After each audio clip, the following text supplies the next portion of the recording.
Bismillah. Assalamualaikum warahmatullahi wabarakatuh.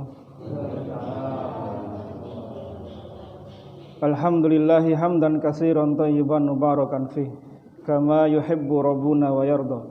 Asyhadu an la ilaha illallah wahdahu la syarikalah wa asyhadu anna Muhammadan abduhu wa rasuluhu la nabiyya wa la rasula ba'dah. Allahumma salli wa sallim ala nabiyyina Muhammad wa ala alihi wa sahbihi wa man tabi'ahum bi ihsanin illa yaumil qiyamah. Ya ayyuhallazina amanu taqullaha haqqa tuqatih wa la tamutunna illa wa antum muslimun. Ya ayyuhan nasu taqu rabbakumul ladzi khalaqakum min nafsin wahidah wa khalaqa minha zawjaha wa batha minhuma rijalan katsiran wa nisaa'a. Wattaqullaha allazi tasaaluna bihi wal arham innallaha kana 'alaikum raqiba. Ya ayyuhallazina amanu taqullaha wa qulu qawlan sadida yuslih lakum a'malakum wa yaghfir lakum dzunubakum wa may yuti'illaha wa rasulahu faqad faza fawzan 'azima. Summa amma ba'd. Alhamdulillah, kembali Allah Subhanahu wa taala memberikan nikmat kepada kita.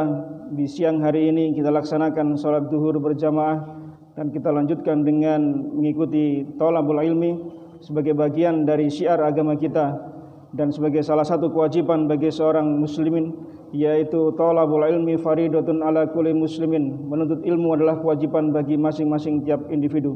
Semoga Allah Subhanahu wa taala menjadikan amal kita di hari ini menjadi pemberat timbangan kita nanti di yaumul qiyamah.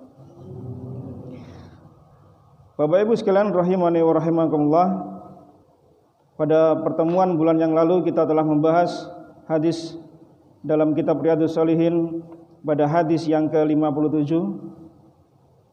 Di sana ada percakapan antara Abu Sufyan yang ketika itu masih belum masuk Islam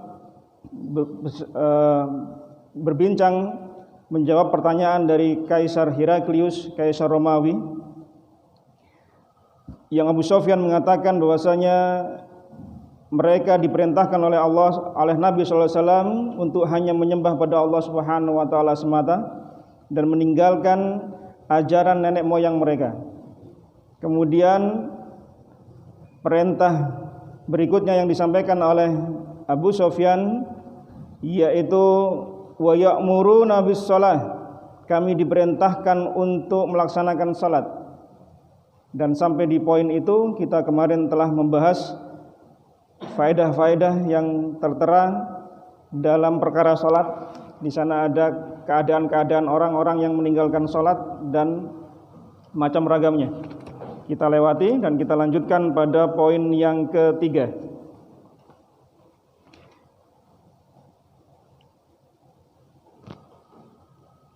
Yaitu Abu Sufyan diperintahkan oleh atau Nabi sallallahu alaihi wasallam memerintahkan kepada mereka orang-orang Islam yaitu untuk berlaku jujur. Dan ini adalah intisari dari hadis atau tema yang dibawakan oleh Imam Nawawi rahimahullah. Karena Allah Subhanahu wa taala berfirman dalam surah At-Taubah di ayat yang ke-119. Ya ayyuhallazina amanu taqullaha wa kunu ma'as shadiqin. Wahai orang-orang yang beriman, bertakwalah kalian pada Allah dan bersamalah kalian dengan orang-orang yang jujur. Jadi perintah untuk melaksanakan kejujuran itu tidak hanya berlaku ketika kita sedang bersama-sama orang yang lain. Terkadang kita bisa berlaku jujur ketika kita bersama dengan khalayak ramai, tetapi mungkin kita tidak bisa jujur ketika kita bersendirian. Kita sering mungkin terkadang kita melakukan pelanggaran-pelanggaran syariat Allah Subhanahu wa taala ketika kita bersendirian. Tetapi ketika kita bersama khalayak ramai kita seolah-olah menjadi orang yang jujur. Maka ini kejujuran perlu dituntut ketika kita sedang bersama maupun sedang bersendirian. Dan kejujuran itu ada dua, yaitu jujur pada Allah dan jujur pada makhluknya. Kalau mungkin ketika bersama manusia kita mungkin bisa jujur, ya, kalau kita bohong kita takut ketahuan, Dan orang yang jujur itu pasti tidak enak jalan hidupnya, dia akan merasa gelisah, dia akan merasa tidak tenang hidupnya. Kekhawatiran pertama orang yang tidak jujur, ketakutan orang atau kegelisahan orang yang tidak jujur apa yang pertama kali? Orang kalau tidak jujur, suka bohong, yang paling tidak dirasa, yang paling tidak dia sukai apa? Takut ketahuan. Itu keadaan yang paling tidak dia sukai. Ya, khawatir nanti saya cerita gini orang percaya enggak ya? Pas nanti ketahuan kalau saya bohong, wah malu saya, dan berbagai macam hal. Jadi ketidaktenangan seseorang yang tidak jujur itu pada ketidakyakinan dirinya, apakah orang mempercayai dirinya. Maka jadi orang tidak jujur itu tidak enak. Ya, jujur saja lah, walaupun jujur itu terkadang pahit. Ya.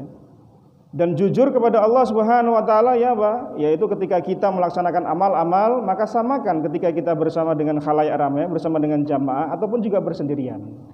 Jangan sampai ketika bersama-sama dengan orang yang lain, berjamaah dengan sahabat-sahabat kita seolah-olah terlihat menjadi orang yang soleh, tetapi ketika sendirian ternyata kita menjadi orang yang paling sering bermaksiat pada Allah Subhanahu wa taala. Berarti kita enggak jujur sama Allah Subhanahu wa taala. Dan orang yang tidak jujur itu masuk pada ciri-ciri orang munafik. Kata Nabi sallallahu alaihi wasallam, ayatul munafikin salasun. Tanda ciri-ciri orang munafik itu ada 3. Satu saja di antaranya sudah cukup bagi seorang dicap sebagai seorang munafik. Yaitu di antaranya adalah idza hadatsa kadzdzaba. Jika dia berbicara dia berdusta. Suka bohong. Ya, sedikit-sedikit bohong. Kalau enggak bohong kayak enggak enak lidahnya itu. Ya, bohong sebagai satu tren dalam kehidupannya. Nah, waliyadzubillah ya. Semoga Allah Subhanahu wa taala melindungi kita dari penyakit yang satu ini karena membuat orang benar-benar tidak nyaman. Ya, panjenengan pasti akan merasakan ganjalan dalam hati ketika kita sedang berbohong. Ya. Yang pertama kali kita takutkan tadi, khawatir orang tahu kebohongan kita. Dan kemudian kita akan berbohong untuk yang kedua, ketiga, dan keempat, dan seterusnya. Ya, benar-benar tidak mengenakan. Kemudian perintah Nabi SAW berikutnya, kata Abu Sufyan adalah untuk berlaku al-afaf atau iffah. Iffah itu apa? Yaitu menjaga kesucian diri. Iffah itu ada 2. Yang pertama yaitu menjaga kesucian diri dari nafsu syahwat dan menjaga kesucian diri dari hal-hal yang bersifat kebutuhan perut. Ya. Dari nafsu syahwat seperti apa? Yaitu menjauhkan diri dari zina dan segala macam hal yang menjerumuskan kita ke dalamnya. Yang menjerumuskan kita ke dalam perzinahan, maka kata Allah Subhanahu wa taala dalam surah Al-Isra di ayat yang ke-32, wala taqrabuz zina. Jangan engkau dekat-dekat zina. Dekat saja enggak boleh. Artinya apa? Pirantinya dicegah sama Allah. Wasilah-wasilah menuju zina dilarang. Dekat saja enggak boleh kok orang nyemplung ke dalamnya. Kan begitu. Kamu jangan dekat rumah sana. Rumah itu nanti membahayakan dirimu. Nah, ini enggak boleh dekat rumah itu loh. Kita kok masuk ke rumah itu. Jadi segala macam hal yang menjadi jalan-jalan menuju zina, pandangan mata, ya, gerakan tubuh dan seterusnya, maka dilarang dalam Islam. Maka para wanita ya diminta ya diperintahkan oleh Allah Subhanahu wa taala ketika keluar rumah untuk memakai hijab. Supaya apa? Supaya dia terlindungi. Fitrahnya terlindungi, kesuciannya terlindungi, kehormatnya terlindungi, dan dia bisa menjaga dirinya dari fitnah yang terjadi di luar. Ketika seorang wanita keluar tanpa hijab, maka dia menebarkan fitnah. Fitnah untuk dirinya dan fitnah bagi masyarakat yang melihatnya. Maka dilarang oleh Nabi sallallahu alaihi wasallam untuk para wanita keluar dengan memakai minyak wangi, parfum. Yang parfum itu akan membuat fitnah bagi orang yang menciumnya. Duh lah, bau lebus Ustaz. Boleh pakai minyak wangi. Dengan syarat adalah tidak berbau yang strong. Karena minyak wangi itu ada dua. Perbedaan antara laki-laki dan perempuan itu terbedakan. Kalau sifat minyak wangi parfum laki-laki itu tidak berwarna tapi berbau. Sementara kalau sifat parfumnya wanita itu berwarna tapi tidak berbau. Maksudnya apa? Soft. Warnanya soft, baunya soft. Sehingga kalau orang sudah terbiasa di dunia perminyak wangian, kok dunia perminyak wangian? Apa itu? Ya seperti itulah. Nah, itu akan terbedakan minyak wangi itu jenisnya untuk laki-laki apa untuk perempuan. Atau bisa untuk kedua-duanya itu ada jenisnya. Tidak asal sembarang kita pakai minyak wangi. Ternyata itu minyak wanginya khasnya laki-laki, pasti akan baunya strong. Nah, maka para ibu kalau panjenengan keluar rumah ya, boleh pakai parfum tapi yang soft. Efeknya apa? Mudaratnya apa? Nanti jadi fitnah. Nah, panjenengan lewat sudah 10 menit yang lalu iki ambune sapa iki? Wong RT ndi, gang ndi? Nah, banyak fitnah nanti ya. Nanti orang kan membayangkan sapa sing duwe minyak wangi. Wong ayu ta. Dhuwur ta cilik, kan orang berangan-angan. Nah, ini enggak boleh. Membuat orang laki-laki jadi berangan-angan, ini fitnah, namanya fitnah. Ya. Wong seorang wanita saja ya, seorang istri menceritakan wanita lain pada suaminya dengan bentuk fisiknya itu tidak boleh.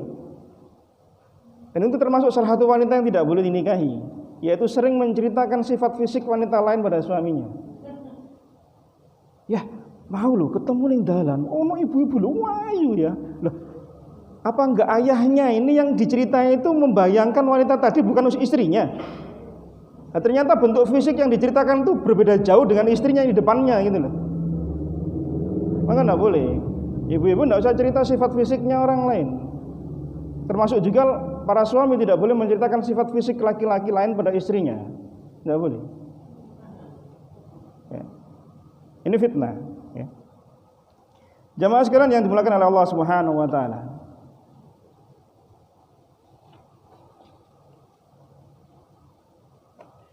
Kemudian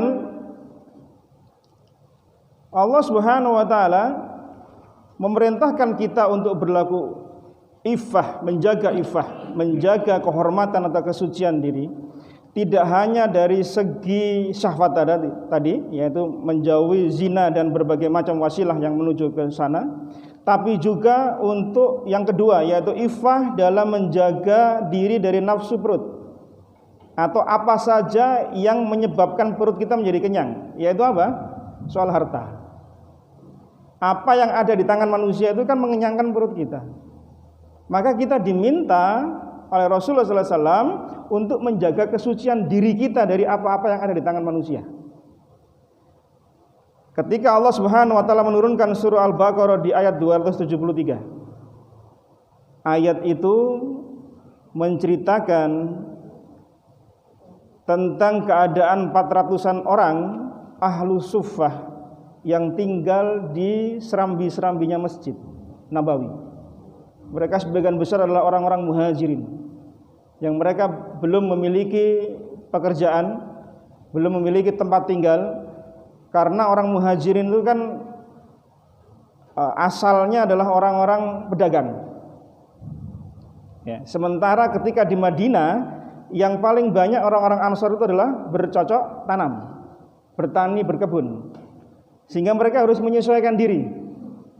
Lah mereka ditampung di serambi Masjid Nabawi, maka mereka kemudian dikenal dengan ahlu suffah, sekitar 400-an orang, termasuk diantaranya Abu Hurairah radhiyallahu anhu. Mereka sangat menjaga diri, menjaga iffah, menjaga kehormatan mereka, hingga kemudian Allah Subhanahu wa taala menurunkan surah Al-Baqarah di ayat 273. Ya. Yang diantara petikan ayatnya adalah yahsabuhumul jahilu aghniya'a minat ta'affuf. Orang lain mengira, menyangka mereka itu, yaitu ahli suffah, yang mereka itu tidak minta-minta, tidak maksa, kalaupun perlu maksa minta pada orang lain, menyangka mereka itu orang kaya. Karena apa? Mereka menjaga kehormatan diri mereka. Ahlus Suffah aja Mas sekalian. Mereka itu butuh dengan makanan, tapi enggak pernah satupun mereka maksa minta-minta. Sampai dikisahkan Abu Hurairah radhiyallahu anhu itu pernah beliau ini dalam keadaan pingsan, sehingga sebagian sahabat mengira Abu Hurairah sedang kerasukan syaitan, diruqyah. Ya.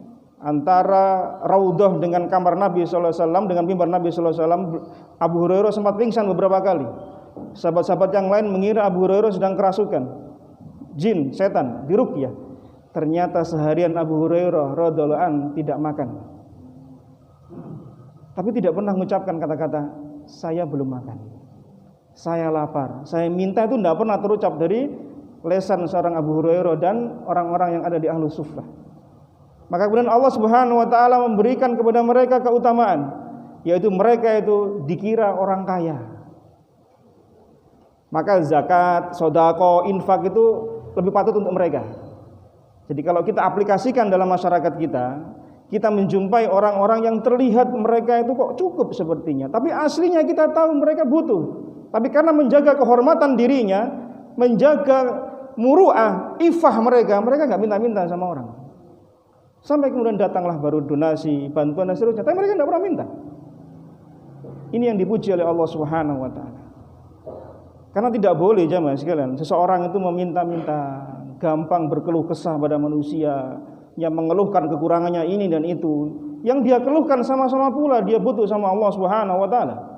Kita mengeluh pada manusia, yang manusia itu juga butuh sama Allah. Kenapa kita enggak mengeluh sama Allah? Allah itu maha kaya. Allah itu maha luas karunia-Nya. Mengapa kita tidak merengek-rengek di sepertiga malam terakhir minta sama Allah Subhanahu wa taala untuk urusan dunia dan akhirat kita? Rasulullah mewanti-wanti Abu Hurairah radhiyallahu anhu dalam sebuah hadis riwayat Ibnu Majah di hadis nomor 4217. Ya Aba Hurairah, kun wari'an takun a'badan nas wa kun qani'an takun ashkaron nas. Wahai Abu Hurairah, ini nasihat beliau untuk Abu Hurairah, untuk kita pula. Ya Abu Hurairah, jadilah engkau orang yang warok. Apa warok itu? Warok itu tidak hanya dia menghindari yang haram, tapi yang subhat dia tinggalkan. Itu warok namanya. Tapi jangan warok dibawa ke Ponorogo. Beda itu. Beda tema, beda kisah. Kalau engkau menjadi orang yang warok, berhati-hati dengan yang haram dan yang subhat, maka engkau akan menjadi hamba yang paling taat pada Allah. Kalau kita ingin menjadi hamba yang paling taat, maka jadilah orang yang warok. Tidak hanya yang haram kita tinggalkan, yang kita berhati-hati, yang jelas-jelas haram, yang subhat, yang abu-abu, yang enggak jelas, ini harta apa ini? Tinggalkan. Namanya warok. Dan kalau kita ingin menjadi manusia yang paling bersyukur pada Allah, maka jadilah orang yang memiliki sifat qanaah. Merasa cukup dengan pembagian jatah dari Allah Subhanahu wa taala. Ifah itu akan berkembang menjadi sifat qanaah. Orang yang merasa cukup dengan pemberian dari Allah Subhanahu wa taala, maka dia akan cukup pula pada dirinya. Dan orang merasa cukup itu dilatih jemaah sekalian. Dilatih. Maka kita akan dicukupkan oleh Allah Subhanahu wa taala. Dalam sebuah hadis riwayat Imam Bukhari, Imam Muslim, di hadis nomor 1053, beliau bersabda kepada Abu Sa'id Al-Khudri radhiyallahu anhu, "Wa man yasta'fif yu'iffahullah, wa man yastaghni yughnihillah." Barang siapa yang belajar untuk mencukupkan dirinya, memiliki sifat ifah dari meminta-minta belas kasihan pada orang lain, maka akan Allah cukupi dirinya. Dan siapa yang merasa cukup, merasa kaya, maka Allah akan cukupi pula dirinya. Jadi jangan merasa saya ini miskin, kurang, sambat terus saya. Wonten napa mboten? Wonten napa mboten? Kata jangan sering sambat jemaah sekalian. Banyak bersyukur pada Allah. Orang yang merasa terus kurang, itu ujung-ujungnya dia akan gampang meminta-minta belas kasihan pada orang lain. Tapi kalau dia merasa cukup dirinya, Allah memberi saya cukup kok. Sudah cukup saya makan ini, saya cukup. Harta saya ini cukup. Ya. Sudah selesai. Imam Ahmad bin Hanbal rahimahullah mengatakan, hari yang paling aku tunggu-tunggu yang menggembirakan diriku adalah ketika pembantuku, budakku pada subuh hari mengatakan, ya Tuhan, hari ini tidak ada gandum, tidak ada minyak untuk makan. Itu beliau paling tunggu-tunggu hari itu. Apa rahasianya? Kok nggak punya kok malah ditunggu-tunggu? Kita sambat itu kalau tanggal itu. Apa rahasianya kata para ulama? Karena Imam Ahmad menyandarkan betul ketidakadaan saat itu pada Allah Subhanahu wa taala. Ketika semakin tidak punya, itu sandarnya semakin kuat pada Allah. Nah, kalau kita semakin tidak punya, semakin jauh sama Allah. Sudah gitu minta-minta pada orang-orang yang dianggap pintar, datang ke tempat-tempat yang dianggap keramat, yang bisa mendatangkan berkah dan seterusnya. Waliyadzubillah. Ada yang namanya tasawul. Ada yang tahu tasawul? Tasawul itu ngemis. Dan ada yang meminta-minta itu diperbolehkan, ada yang meminta-minta itu diharamkan. Dan hukum asalnya meminta-minta itu haram, kecuali ada hajat. Kita bawakan hadisnya insyaallah. Apa dalilnya tasawul itu tidak boleh? Haramnya meminta-minta itu tidak boleh, apa dalilnya? Dalam sebuah hadis riwayat Imam Bukhari dan Muslim, Rasulullah SAW bersabda, "Ma zalar rajulu yas'alun nas hatta ya'tiya yaumal qiyamah laisa fi wajhihi muz'atul lahmin." Seseorang senantiasa minta-minta belas kasihan pada orang lain untuk mencukupi kebutuhannya, sehingga dia datang pada hari kiamat dengan wajahnya ini ada cuma separuh daging di wajahnya. Orang yang sering minta-minta, minta belas kasihan pada orang lain, cerita soal kebutuhannya, sambat sana, sambat sini, aslinya dia ada itu. Ya. Hanya untuk memperkaya dirinya saja. Itu nanti pada hari kiamat wajah itu separuh itu, gelambir gitu. Jadi nanti kalau hari kiamat panjenengan ketemu kayak gitu, itu jaluk itu.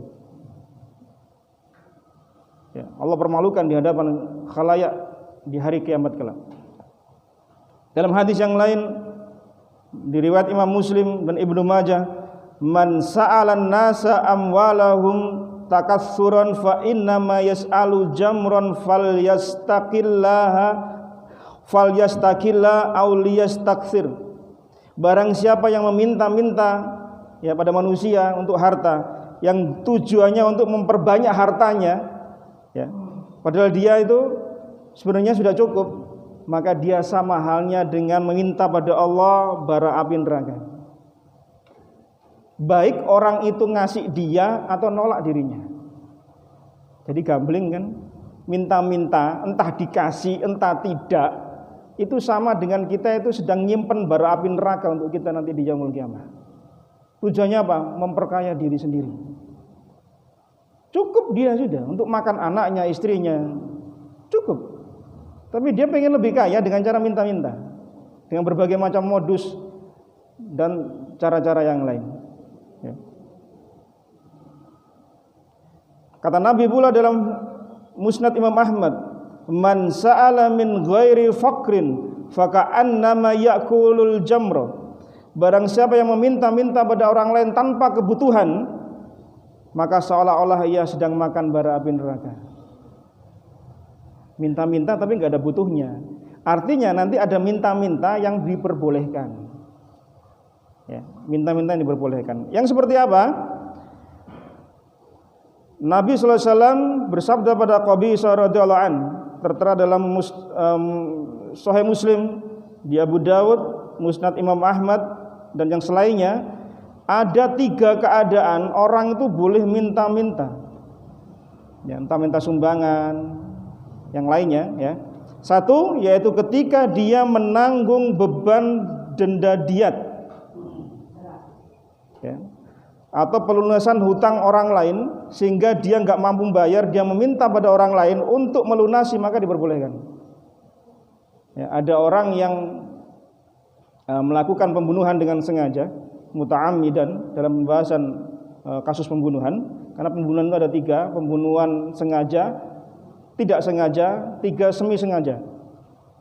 Nah, yang pembunuhan yang sengaja muta'amidan itu nanti akan ada 3 hal yang harus dia lalui. 1, membayar kisos. Kalau ahli warisnya memaafkan, maka turun menjadi diat. Kalau diatnya itu sebagian ahli warisnya memaafkan, maka menjadi cuma denda, yang itu bisa dirundingkan, bisa dinegosiasikan.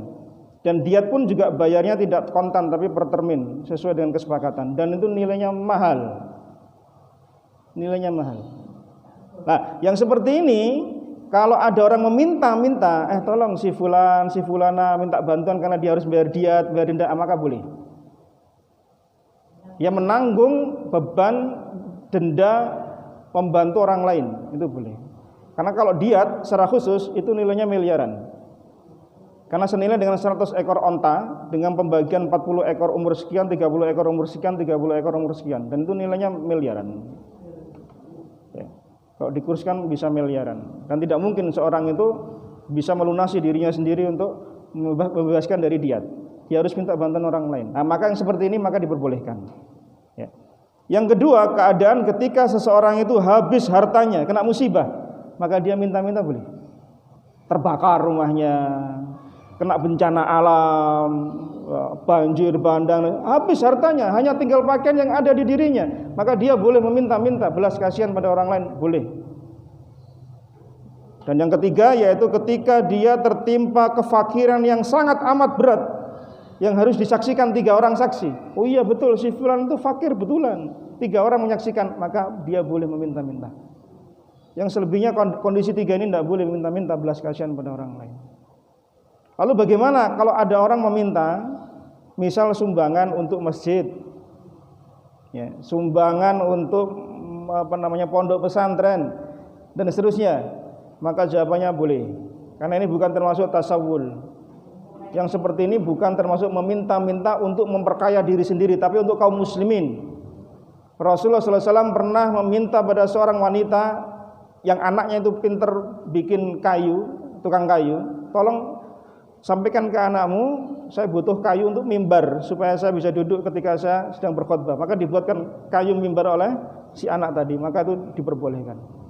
Jadi intinya meminta-minta yang diperbolehkan dengan kondisi 3 tadi. Atau yang keempat yaitu untuk kemaslahatan kaum muslimin. Ya, masjid butuh ini, minta bantuan itu boleh. Enggak termasuk meminta-minta yang dilarang tadi. Ya, untuk keperluan jihad, untuk keperluan iftar, buka puasa yang dinikmati oleh seluruh kaum muslimin, maka boleh. Jangan minta bantuan untuk iftar keluarga saya. Ya jangan. Ya. Kalau enggak mampu berbuka puasa dengan yang enak, seteguk air saja sudah cukup. Bukankah urutan berbuka itu dengan kurma yang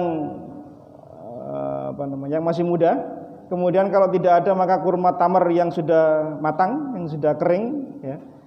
Yang ketiga kalau nggak ada keduanya kurma, maka pilihannya adalah air putih. Ya, bukan es sirup, bukan es degan, es kopior, es oyen dan seterusnya. Itu pilihan itu es tadi itu yang nomor sekian. Karena sunnahnya itu kurma yang basah, kurma kering, baru air putih. Maka kalau tidak menjumpai yang 2 tadi, maka dahulukan yang air putih sebagai sarana untuk mengikuti sunnah Nabi SAW. Baru setelah itu panjenengan es cendol, dawet dan seterusnya monggo silakan. Ya. Tapi air putihnya lebih dahulukan, terus berdoa. Ya. Bapak Ibu sekalian rahimani wa rahimakumullah. Kemudian Rasulullah SAW memerintahkan yang kelima, yang terakhir, yaitu untuk menjalin tali silaturahim. Tali silaturahim sifatnya umum, sifatnya sesuai dengan uruf, sesuai dengan keadaan masyarakat, tidak terikat dengan bentuk sesuatu. Tergantung karena masyarakat masing-masing daerah, masing-masing kota, negeri itu berbeda-beda dengan cara menyambung tali silaturahimnya. Yang jelas kalau orang menyambung tali silaturahim itu bukan orang yang ketika didatangi terus datang balik, itu bukan. Bagaimana cara yang disebut dengan menjalin tali silaturahim? Atau yang pertama saya tanyakan, yang dimaksud dengan silaturahim yang seperti apa? Friend, ayo makan-makan, kumpul-kumpul, konco-konco SMA. Kamu gak teko mosok gak nyambung tali silaturahim ta.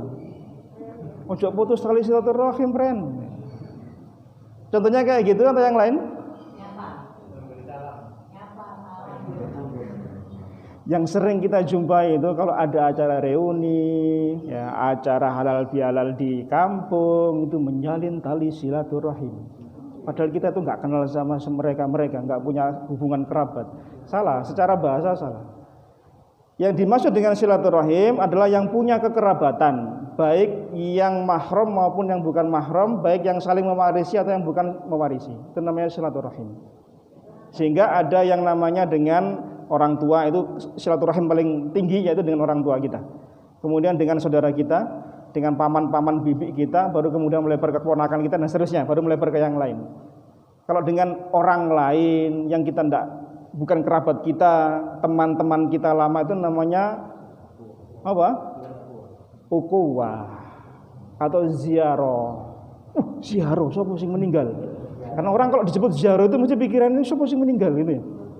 Padahal ziarah itu maksudnya berkunjung, ya, berkunjung. Nah, itu jadi sudah kadung salah kaprah di bahasa kita. Ya.